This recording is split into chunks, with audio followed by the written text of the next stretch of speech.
So I'll just show you how to pair a mobile to the Bluetooth audio system in this Land Rover Discovery XS commercial.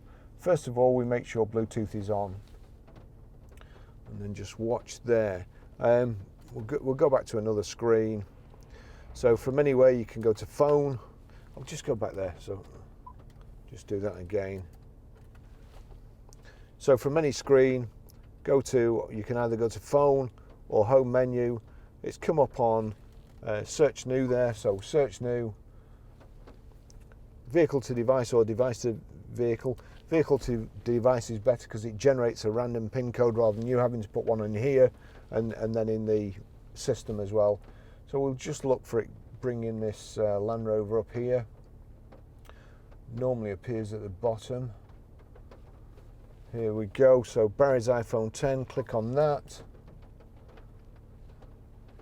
And there you go, you see it's generated a random PIN code. Enter 7610, 7610, click pair. Do you want your contacts and favourites to sync? I don't, because I won't be using this again, well, unless I sell my Range Rover, in which case I will be. There you go, Land Rover connected, phone connected there. That's it.